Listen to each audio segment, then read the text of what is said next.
listening to Sudbury News Talk. I want to show you something. Stand by. On the morning shift. Anything could happen. Sudbury News Talk on the morning shift.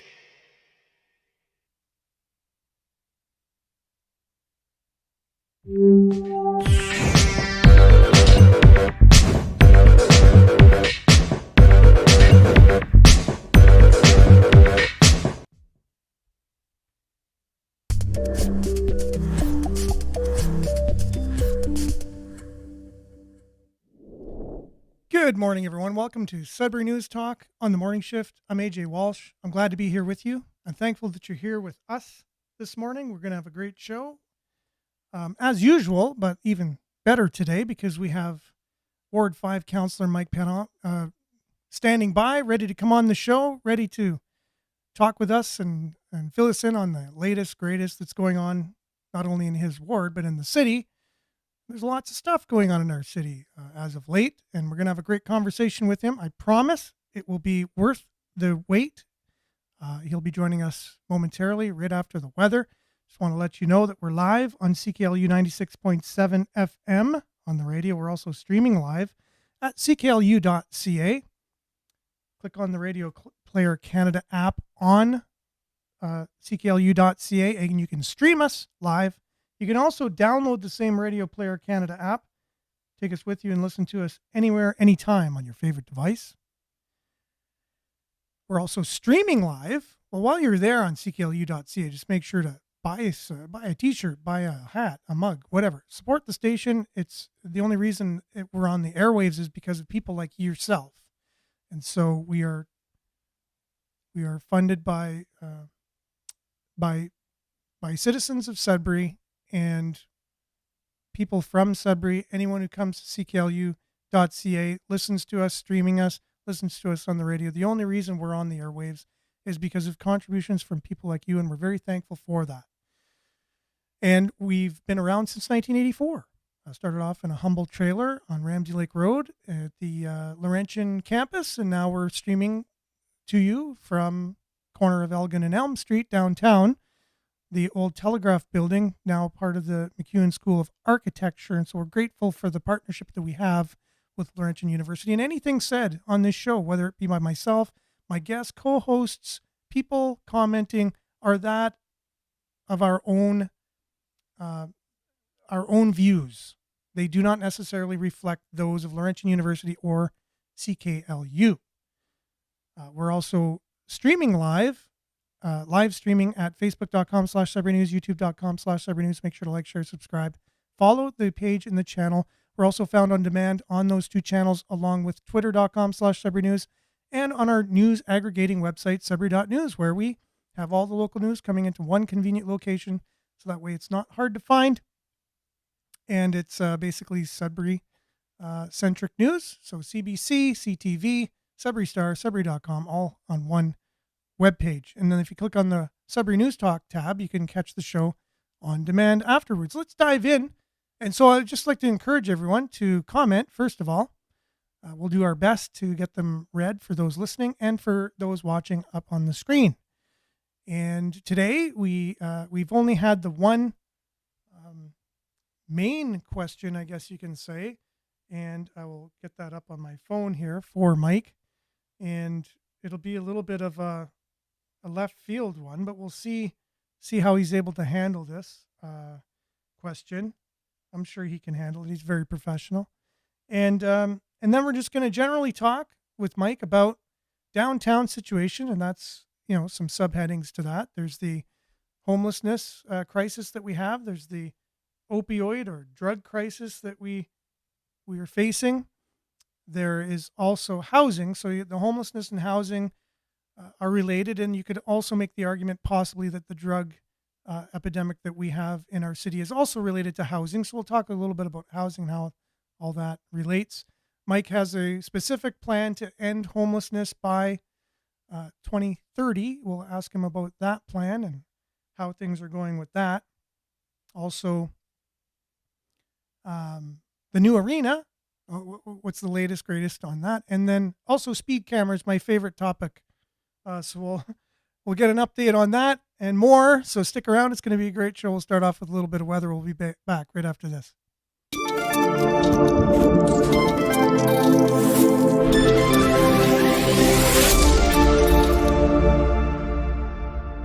And Sudbury weather brought to you by Duck Check.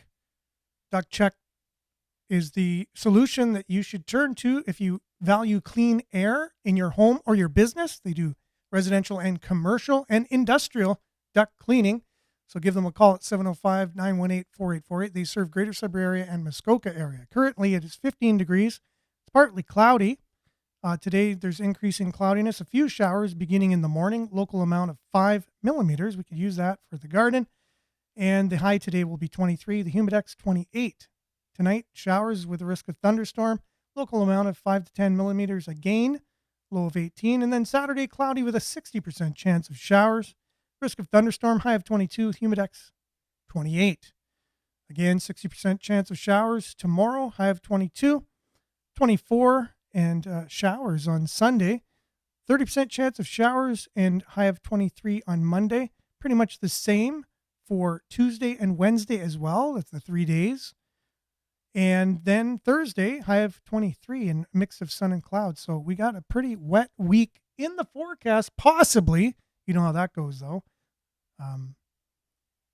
You just never know. You can prepare, but you just never know. And this satellite image taken at 6 a.m. this morning, so it's pretty recent, showing all that cloud and precipitation activity coming into our region. That's your Sudbury weather, brought to you by Duck Check. Give them a call at 705-918-4848 for all your commercial, industrial, and residential duct cleaning needs. And let them know we sent you, and they might treat you really well. We'll be back with your comments for Mike Parent, and Mike Parent joins us to answer those comments and questions, and we'll have a great chat with him. So stay tuned. We'll be back right after this.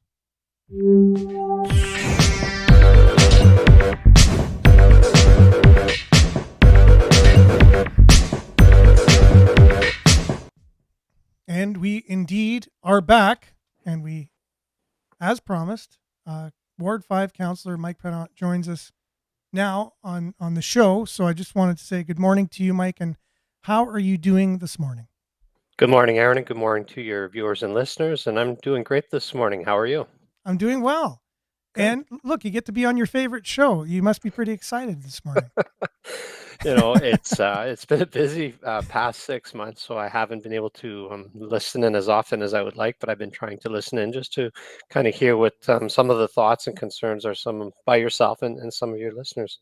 For sure. Yeah. No, I dread the fact that sometimes people listen on a regular basis because I just have a tendency of just, I don't hold anything back. I just say what exactly I'm feeling.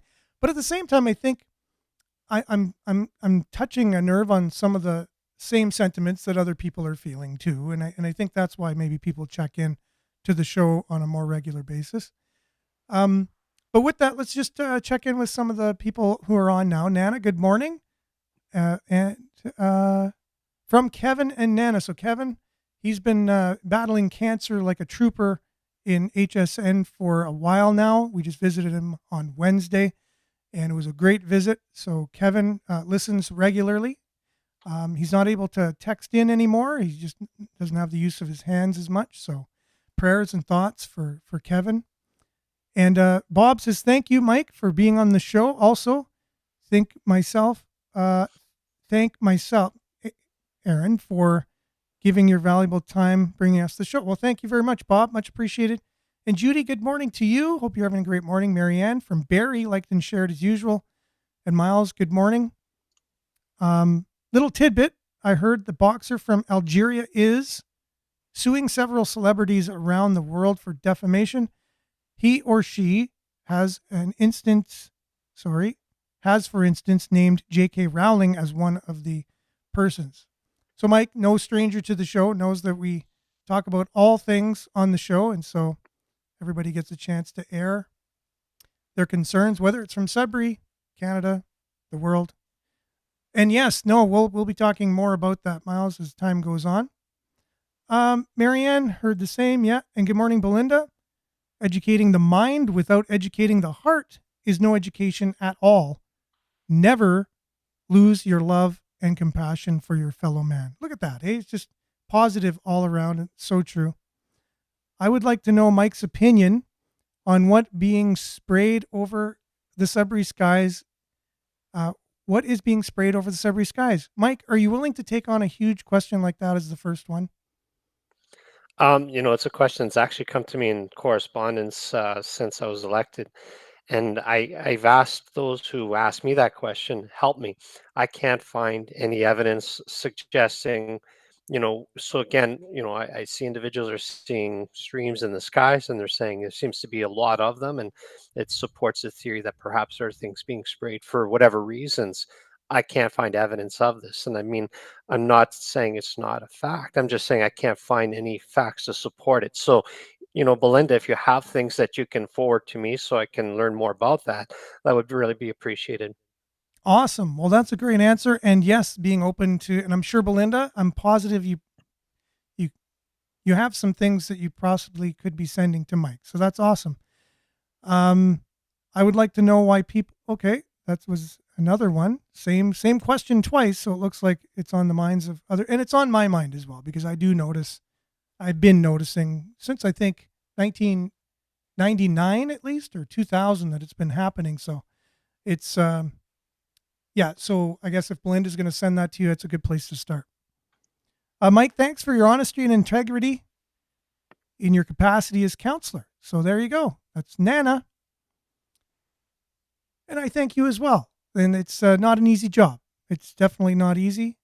And grateful that you come on a show like this because it's really transparent. It's one of the pillars of our city, right? One of them is transparency. Is another one integrity? What are it's 4 pillars we have, Mike, for the city? So I mean, I remember integrity and transparency. I think Yeah. those are the two that resonate closest to Yeah. me. Those are the ones I try and focus on. And before we go too far into this, for Kevin and Nana, I wish you all, the best. This is definitely a battle, and I've heard it on the show a couple times about that battle. And our family's just gone through something very similar, and all the more power and kind of F cancer and kick its butt. And then with respect to integrity as a counselor, I just want to, be clear that I believe that, especially I don't know all members of council really well, but those that I associate with regularly definitely have high integrity. And, I know that you say it's not an easy job. It really isn't. I mean, we're members of the public who decide to put our names out there to try and make our community better. We're not all knowing. We don't have all the answers, and we don't have the ability to do some things people think. I mean, we're one voice out of 13. You have one vote. And sometimes when you want to move some on an agenda, you work hard to build strong relationships with 6 others so that you can move some of the items you'd like to move. I know the media does capitalize on the headlines of sometimes some of the drama or some of the issues, but for the most part, I think we are doing a lot of great work in the backgrounds. And Councillor Labbe sent me a text that she'd be listening this morning, and I know she's been a pillar in our community. She's done a lot for her community, and looking out for the best interests of the city as a whole. And I'm not trying to plug all members of council on the show, but it's a fact. It's considered a part-time job, but you're putting in full-time hours to deal with everything from local issues, property issues to city issues. There's a lot of time and effort, and our families take on a lot of the collateral responsibilities. So my spouse and I, she takes on a lot when we go to a number of events, and same with other members of council. And then even my kids, right? They read social and they see a lot of things, and they know me as a person who's been there all their lives, who's been in the community. So when they see negative thoughts, they're like, "Well, that's not you at all." And I'm like, "Well, it's okay. This is Canada. This is what I love about our country. People can say what they feel." I think that wish there wasn't a tone of animosity, and I don't want to use the word hatred, but some of the words being used in politicals who have different opinions sometimes are borderline that. I think it's okay and it's healthy to have a difference of opinion. I think that sometimes maybe um, the emotional strength behind some of the opinions may be a little bit much. And I remember as a child, I remember family members disputing politics, whether it was municipal, provincial, or federal, and it was done so with a certain level of respect. I feel some of that is gone. And I Mm-hmm. I have no problem with saying, people don't agree with what I support, there's a lot of, there's usually a lot of work into making before I make a decision. I believe that's true of other members of council. But that, contact us, have a conversation with us, get to know the whole picture. We may still disagree, but at least you can understand sometimes why we make decisions we make. For sure. And just one note from Marianne, she just want to go back to the weather thing that was brought up by Belinda, that you can do the research on, it's basically weather manipulation. It's been around since the 1800s, exactly. And so apparently the theory is, and I've done a lot of research into this, is that the scientists have gone together and said they're one of the ways they're going to fight climate change was by dimming the sun and making the planet cool down by spraying different solvents into the air to form clouds, so that way the planet wouldn't heat up as fast. And so maybe you want to, Belinda's going to send you some stuff anyways, and so you can be looking into that. But Miles has an interesting question for you. Are we looking into doing a full and independent audit for the city at all to go along with the whole idea of transparency? That's a great question, Miles. And we have an auditor that reports to council. So we have Ron Foster, and his job is to report to us. So what we do is we say, we want you to go and audit this department or this process or this. And he's been quite good. So, I mean, before I was elected, I didn't really understand all the workings of municipal politics and the bureaucracy. I was also of that opinion. Now that I understand how the system works, and we have Ron, it's his job to do this. He already has a department. So I don't see a lot of value in saying, you do a full audit, because again, you look at an organization that's 2,400 employees, it has 57 lines of service. I think that would just bog down the system. So what we've been doing is tasking Ron with looking at certain departments and certain processes, and his reports back to us have been very helpful. So I think that if you're looking for those, reach out to me. I'll provide a link, and it's transparent. All of his reports are public. And I had another constituent saying, it's not right, you should be auditing. And when I provided him with reports, he came back and says, this is gold. He said, everything is here. And I said, absolutely. And go through them. And if you have questions about specific things, that's my job, is to take those questions and go advocate for you and ask those questions. But we're definitely looking, again, I'm from a small town. My dad was a paper maker. I'm not connected to any organization. I'm not part of any elitist group. I just want to do this to make our community better. So when it comes to having questions or concerns from members of the public, those are some of the primary reasons why I ran for council. Again, I believe that to be true for most of those members of council. Okay, cool. And good morning, Monique. Thanks for being on with us, and Vin as well. Morning to you. And let's see if there's okay. Yes, just a comment on cancer for sure, which is affected, I think, most people listening, watching in our world, if not in our community, obviously. Okay, Denise says one of the issues coast to coast is town halls. We're not welcoming. The intimidation is not welcome by the people either. We've had a few town halls, and some of the people on here are concerned that when questions come forward, that there's a moderator, and they kind of go through some of the questions and they don't ask certain tough questions. What has been your experience on that? Yeah, so when we started the town halls, it was not long after the election, again, to try and connect and engage with the members of the public. The first two did not go well in that there was no moderation. Pretty much all questions being asked, but there was a group with an agenda, and that's okay. I mean, but they start to consume a better part of the time, and they weren't allowing all members to have their questions. So and I think there were also some legitimate security concerns. By the time it came to my town hall, the format had changed. There was security presence, and then there was a moderator. And I don't think any of us wanted that, but I think they were just trying to, change to how can we make sure that there's a bit of a fair process. But I know some of those who attended my town hall, especially seniors, felt very intimidated. They were uncomfortable in trying to ask their question, and so that didn't go well either.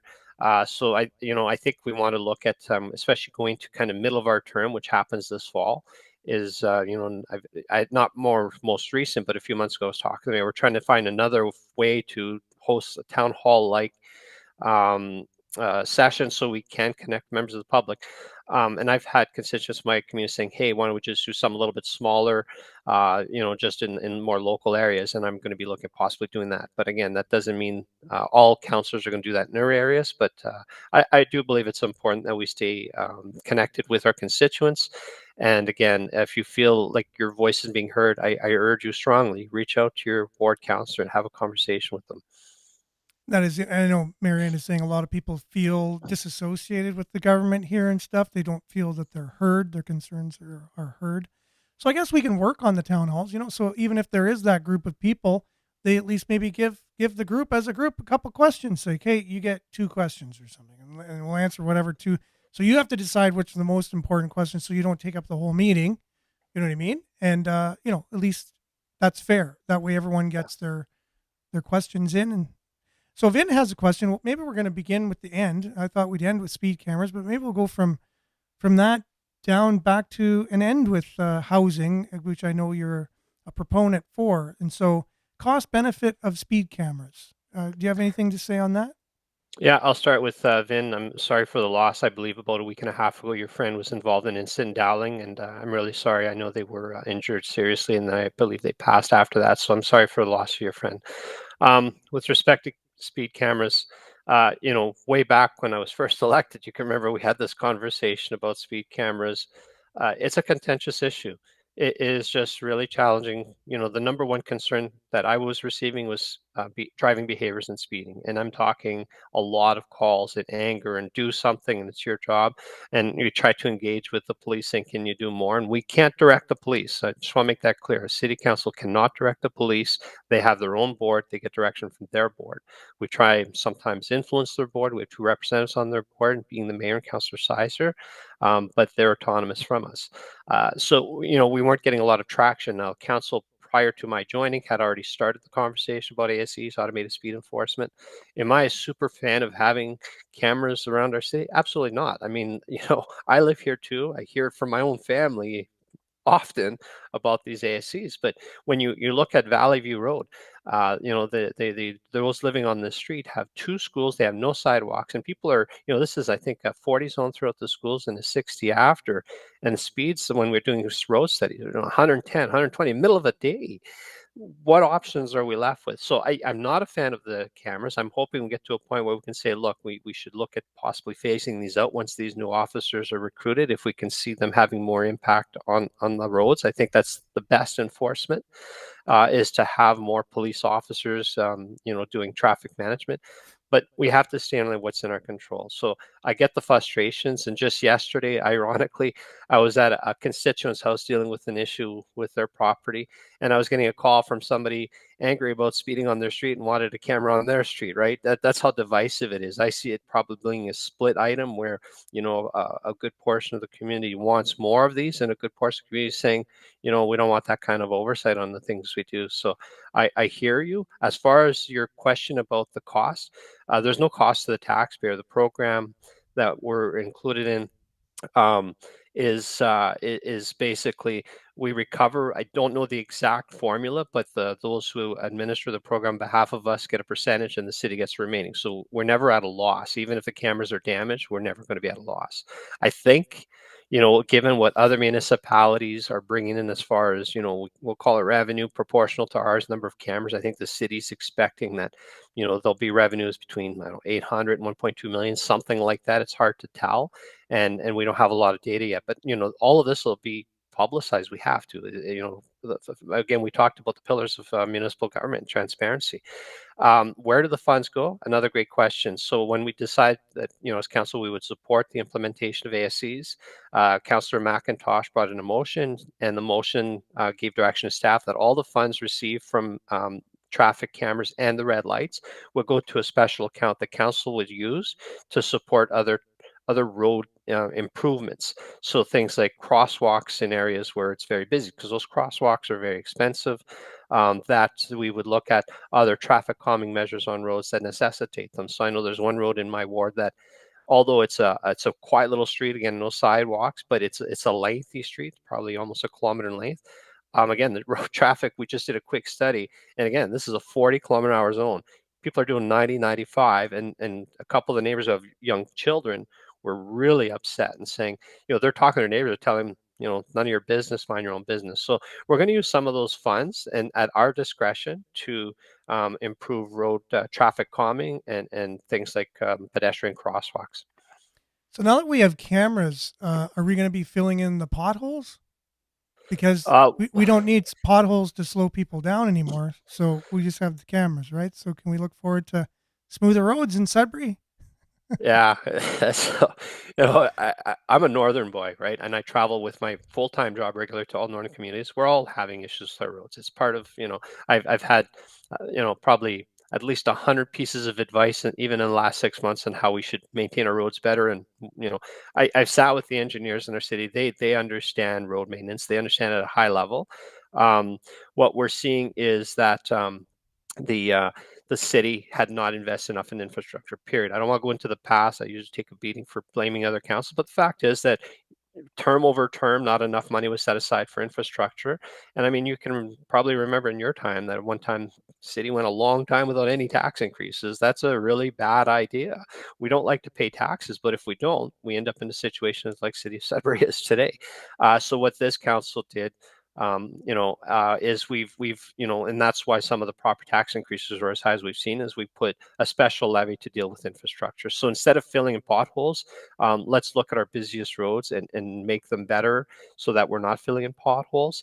But that plan's going to take 4 to 6 years before we really see the improvements to the arterial roads. With side roads, you're right, we're probably going to continue doing pothole filling.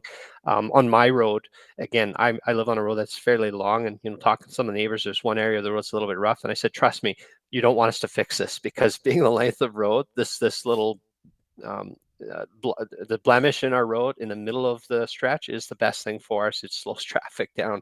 So Well, I was just going to say that you mentioned Valley View Road, and you said people are going 110 down there. I don't think they'd be left with a vehicle if they went 110 one down would that road. think, right? One would think, but Yeah, there's the speed is just very fast, and again, there are two schools there. So the camera that's in McCrae Heights now is gonna, I think, the next journey for that camera is going to be on Valley View Road, again, closer to the schools. And the intent there, for hmm me, it's not about the money. I really wish we didn't collect any money, but that we could stay within a reasonable amount of speed above the speed limit. I go to my hometown. There's so much enforcement. People don't speed. Culturally, you find yourself being the only one who speeds because there's so much police enforcement. You're likely going to get a ticket if you speed for any amount of time in the community. for sure. And Jess is saying, and good morning, Jess, by the way. Let's go back to dirt roads. And you know what? I've driven on some really good dirt roads recently, and I was like, you know what? This could be an idea. And they put some special stuff on it so that the dirt doesn't fly around in the rocks and whatever.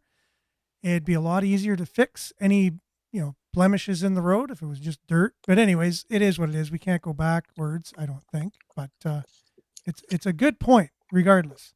So a lot of comments here about roads. I'll get them up on the screen. I'm doing my best to moderate this as we're having a conversation. Now let's switch gears a little bit to downtown itself. What are the thoughts on downtown? Like, there's some restructuring going on, making way for the new arena. Any new developments on that you can share? Not any new development. I think that we continue to be somewhat reactive to trying to address the new issue, if you will, as far as the city council looking to approve funds. So in the last budget, we approved for more persons to do some cleaning of the downtown. More recently, the city announced a new provider to go around and clean up some of the needles.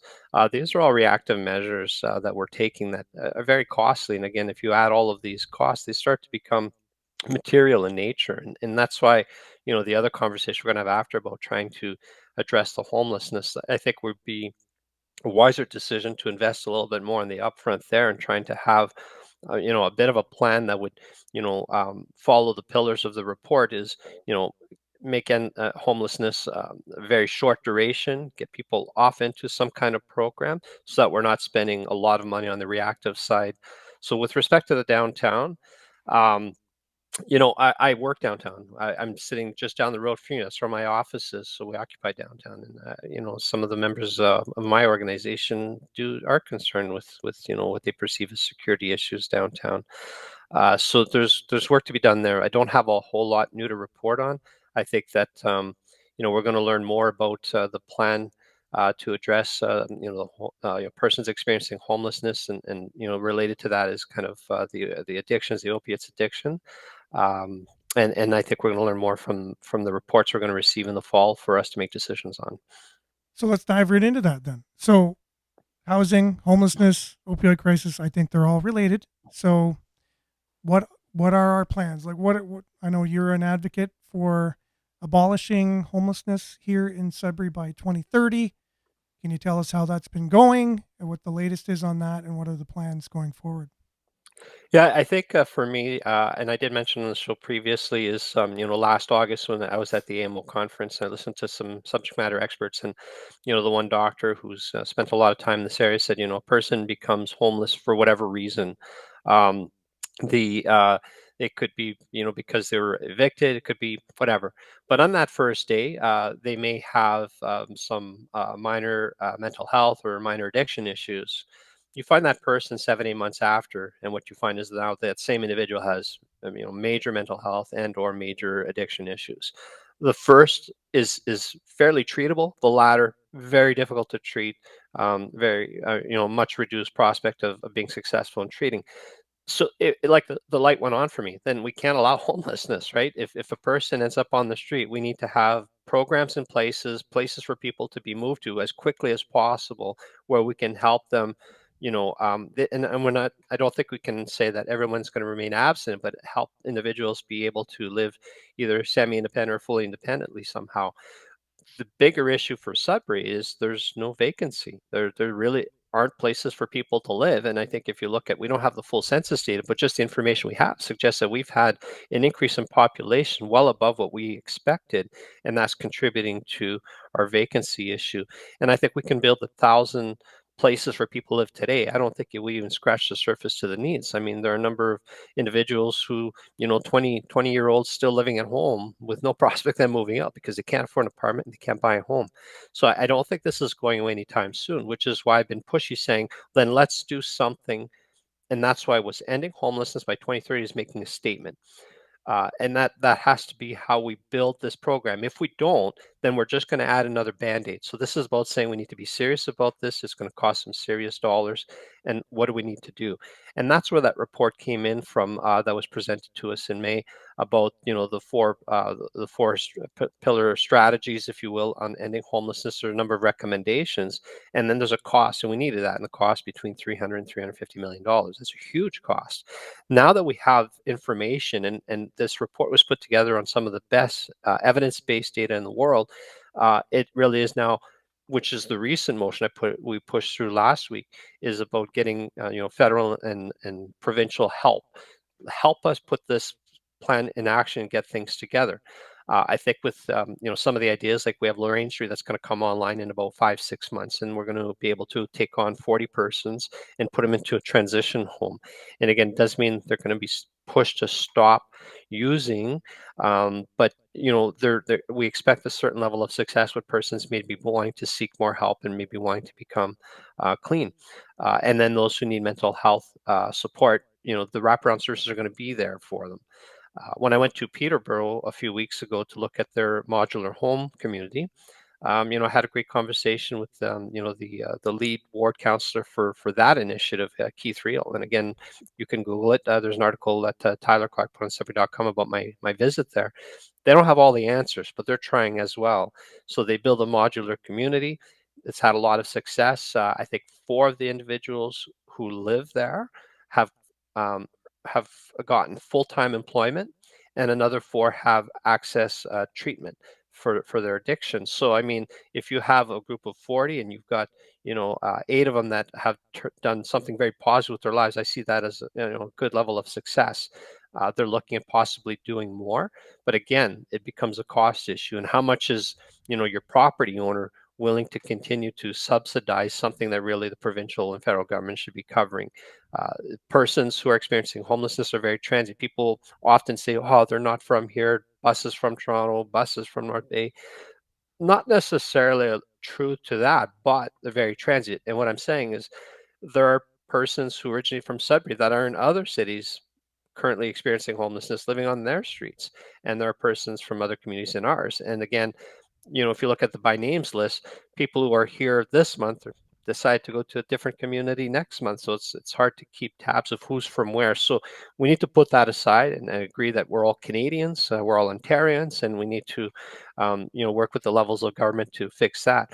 But can the taxpayer, the regular property taxpayer, afford to carry a $300 million initiative to address this? No, absolutely not. I mean, we talked about increases in taxes. We can't afford these perpetual high increases in taxes and water wastewater.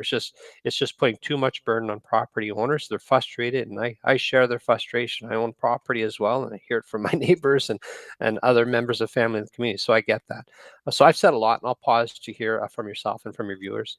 Just recent, well, there's all kinds. What I'm going to encourage you to do is, if you got time and it's on demand afterwards, if you went through the show and then revisited or at least looked at some of the comments, and maybe we don't have time for all of them, but maybe there are some questions or comments that you might want to address, and so that's why I'm putting them all up on the screen, because Facebook will moderate it and just take certain ones down that they don't like. I don't know why they do that, but in recent reports, I've seen a disproportionate amount of Indigenous homeless people in the city. It seems to be more than half are Indigenous, and so you said transient, right? There's a lot of people who are out of Sudbury come here, and a lot of people from Sudbury maybe outside living in another city experiencing homelessness.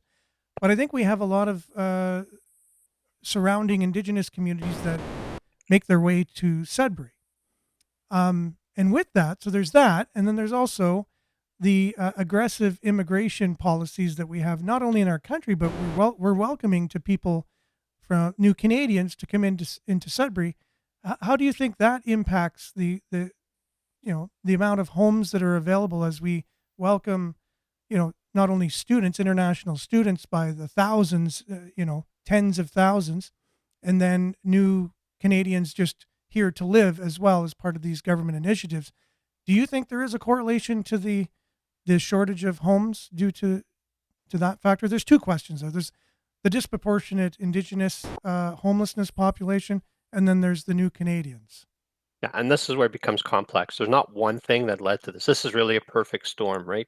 Coming out of the pandemic, we have baby boomers that have left the workplace and are not coming back for some time. They would leave, come back, leave, come back. Now they're leaving, and then we have a lot of northern communities where the young individuals want to find themselves in a larger center, but not too far from home. So some like Sudbury is very appealing to them. And then we have, because we're heavy into the mining, and we're seeing mining as, an employer of the future, if you will, with the critical mineral strategy. Again, it makes our city very attractive. At the same time, you're seeing, Barrie and those communities kind of bursting at the seams. So Sudbury, again, seems to be a nice option. And then on top of that, the government has, and again, I read as much as I can to learn, as your viewers do and yourself, why the government is, bringing more persons to live in Canada. It's really to fill the needs of employers. I know of an employer that had to bring in mechanics from Mexico because they couldn't get anybody to fix their fleet, and they can't have, they can't continue their service without maintaining their fleet and repairing their fleet. That's how bad things have come with respect to the labor market. So again, we're that balance, right? We need persons come in to do the work, and we have skilled persons who are willing to. We don't really have a lot of places for people to live. Our three post-secondary institutions suffer a lot if we don't bring international students, but they thrive when we do. So it's that balance of how many can we bring in and accommodate with places to live. And if we don't, then what are the consequences of that? And if you remember, not that long ago, some of the hospitality, like even the McDonald's in Hanmer, had to close because they had no workers, right? Now they're able to continue to operate like they're supposed to, but it's definitely a challenge and a fine balancing act. I do know that with international students, I don't think Sudbury was in the same position as some other communities.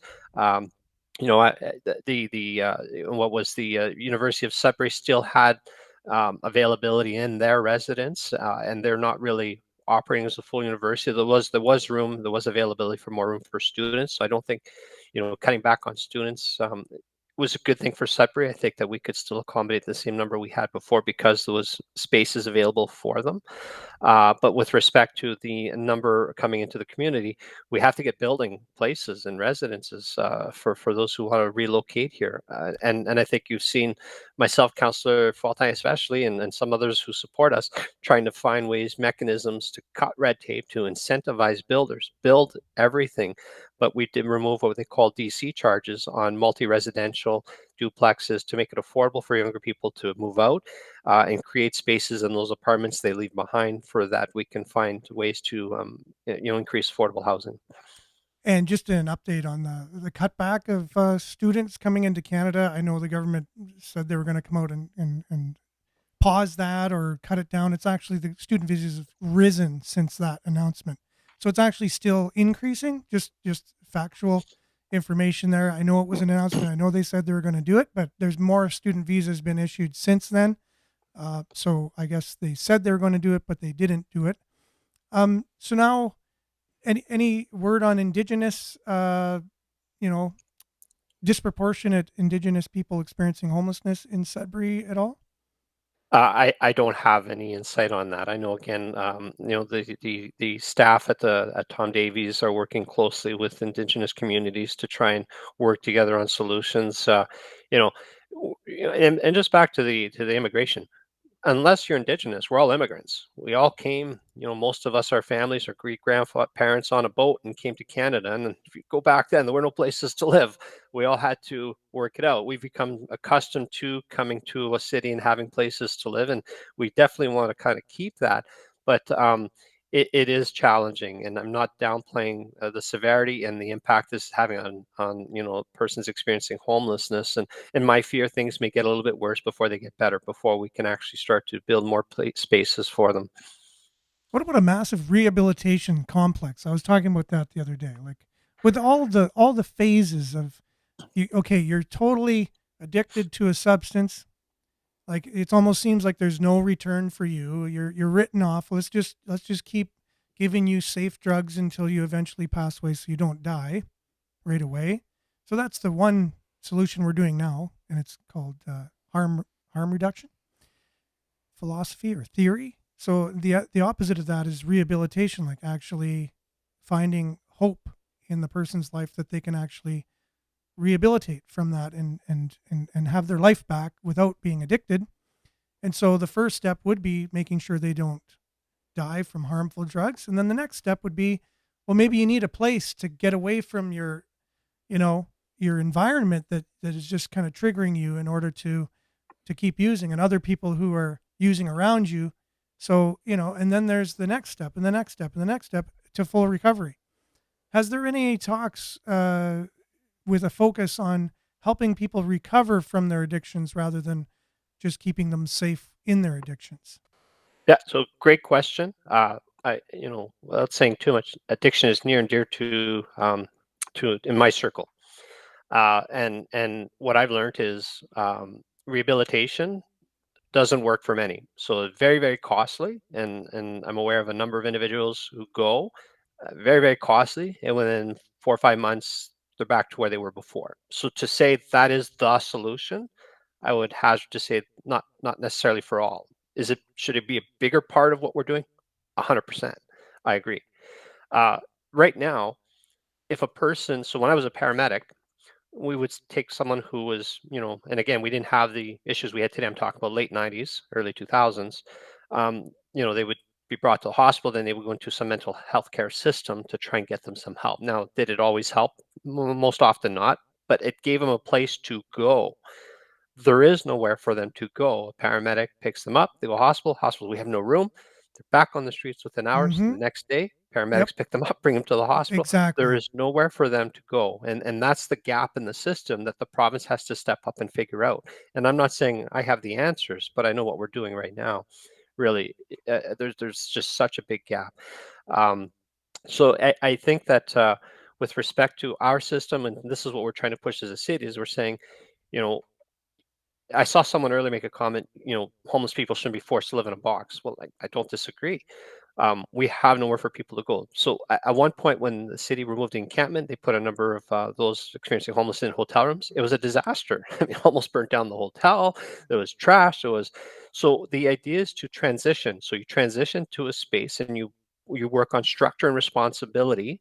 And once a person is, become accustomed to that structure, responsibility, wraparound services, you move them into a home, hopefully an apartment or maybe a shared space with others.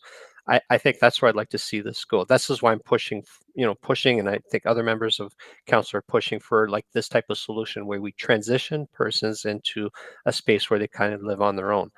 I don't know if I've answered all of the questions, so I'll pause to I was just listen. going to say, yeah. So Alberta has a unique system. So you were mentioning how when we use our services, the tools that we have in our toolbox, they're not effective, and so maybe we need a different tool in the toolbox for this with the same purpose, right? If you're, you know, anything's getting better, even the way people rehabilitate. There's other people that do a good job at it, and they have statistics that back it up.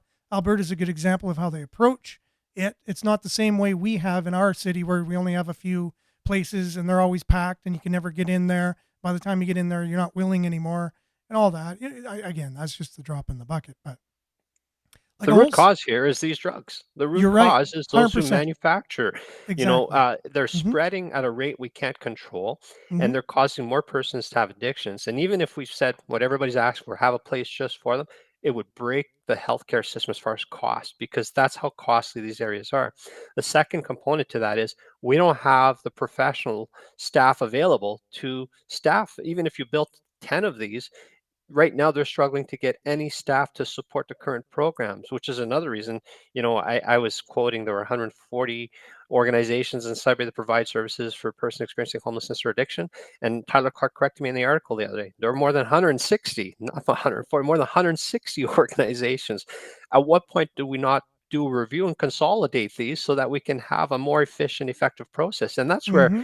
I've learned that government becomes complicated. You got federal, which is a great big bureaucratic system, and it's not that they're not trying, but there isn't that sanity button to say, whoa, we're doing more of this and it's not getting better. Let's stop. Let's do a review on our part of our funding in the system and consolidate the resources of the province to do the same. That would be helpful to municipalities because we don't have oversight of a number of these organizations. They're funded by federal and provincial government, all in good intent, but not necessarily helping. You imagine an organization with staff that really care, but a person shows up there. Here's a jacket and a hat, and then they go to the next place. Here's a needle. Then they go to the next place. Here's a meal. They go to the next place, and here's something else. Then 10 feet later, they inject, leave everything there, walk away. Then the city has to pay to go clean it all up. And that's kind of where I see us living. And we're into this perpetual mad cycle where we need to break it, which is why I'm trying to be pushy, say, let's create more transition spaces and try. We won't solve it for everyone, but perhaps we can transition persons to, even if they still have addiction issues, to a place where they can kind of live on their own to some degree or have enough support services. But to spread our support services all over the place is really ineffective, inefficient. Exactly. And so you can imagine the money that's spent for these 160 organizations. And we had a money amount, like a dollar amount. So some of them would have been from donations from people if they're not for profit, some government funding. So we just take the government funding alone and you use that government funding that was for the 160 organizations and you channel that into a well-oiled kind of seamless uh, process, which would include brick and mortar and people with experience and training and all this stuff working.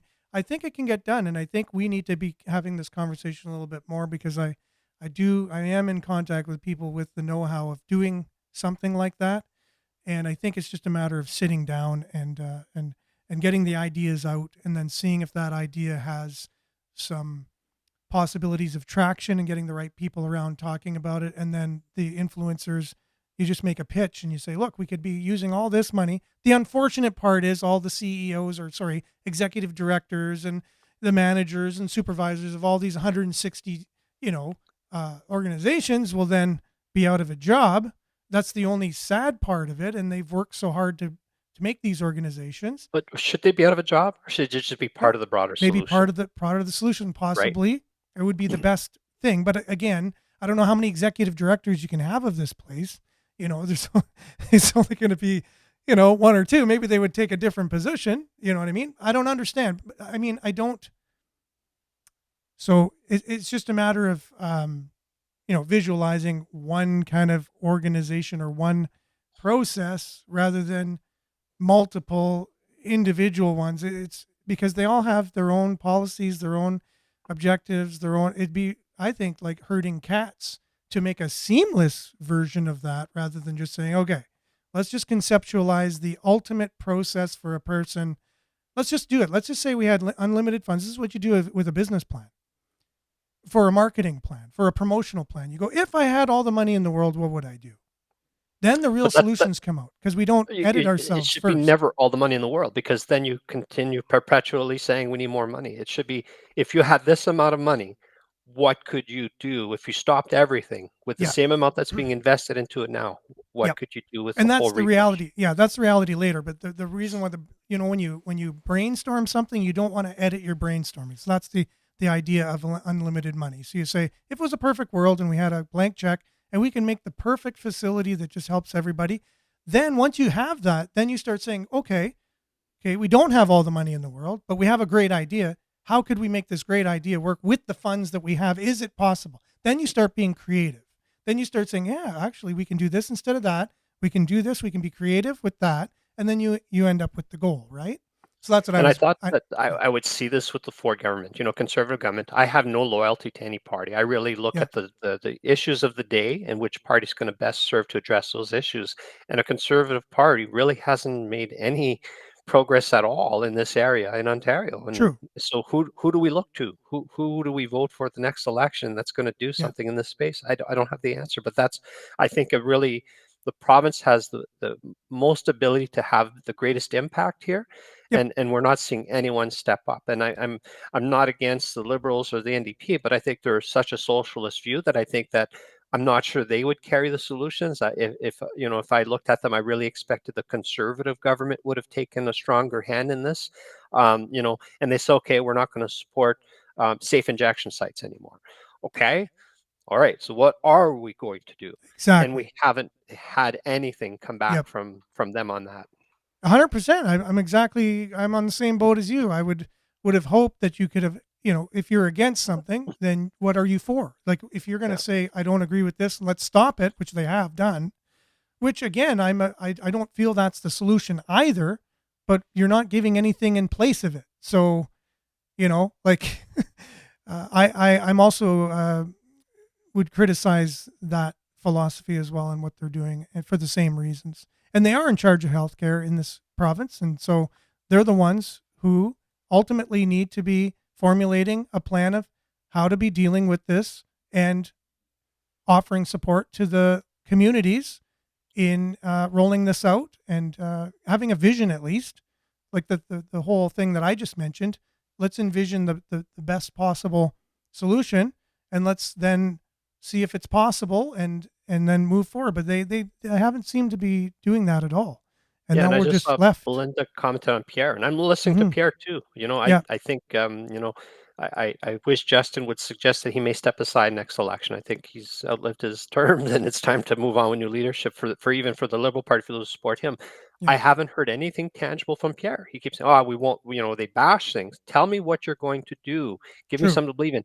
But also, in context of a federal government, they can't say, "Oh, we're going to do all these things," when it's provincial responsibility, because the province has to be the one to run with these things. So from the Yeah, federal government, given the context of the division of powers, what can you do in that space? I have not heard anything tangible. So and I'm not knocking Pierre. All three leaders, I have not seen anything yeah, tangible from all three leaders to support some kind of true approach. And it may not yeah, work 100%, but let's just do something. Let's do some kind of step change. yeah. So I think that's a bit of my disappointment with Pierre, as I expected a little bit more from him. Yeah, and I'll pause True. there. And if we're going to get a little bit political, I think the policies that we've had just made the problem worse. It hasn't made it any better. It's actually made it worse by giving people free drugs that they aren't going to take. Then they take those and sell them to other people, and they take the money and they go buy the harmful drugs anyways.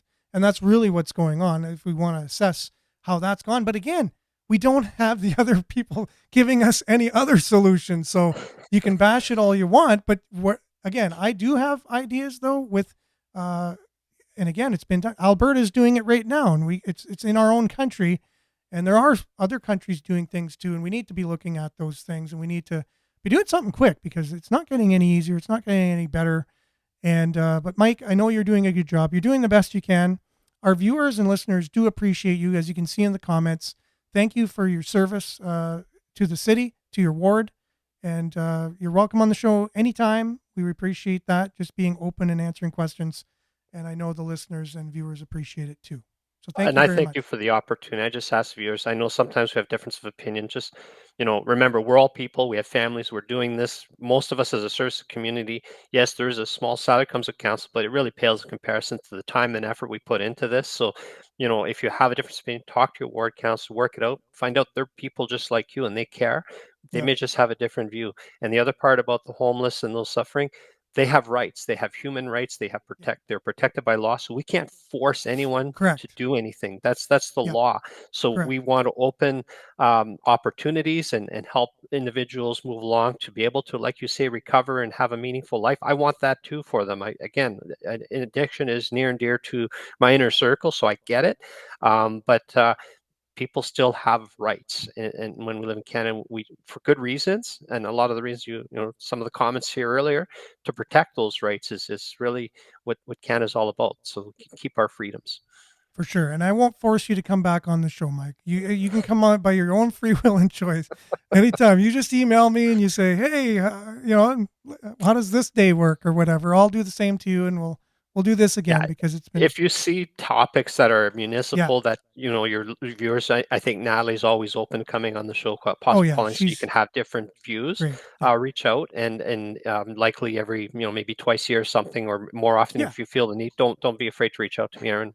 for sure. We'll do that. Thanks, Mike. You have a great day and enjoy your weekend. It is Friday, by the way. So have a great weekend. And until the next time we see you or talk to you, stay safe and be good. You as well, Aaron. Thanks, everyone. Have a Okay. great summer. Bye for Thanks, now. guys. That was Mike Perrott. He's Ward 5 counselor here in Greater Sudbury, doing a great job, and it was a great conversation. So look forward to having him back on the show. And Natalie Labby as well, who's been on the show many times, having her back, and any of the other counselors for that matter. Be great to have them on the show as well. We got to run now, though, so thanks for your comments. We really appreciate it. Did my best to get them on the screen. Did my best to get them get them to Mike while we're on the show so he can answer them. But there are way too many, so I hope everyone knows that I wasn't leaving your comments out or your questions on purpose. I appreciate you. Thanks to CKLU. Stay tuned now for Earshot Daily on CKLU. You'll be back same time, same place, God willing, on Monday. Ciao, everyone. Have a great weekend.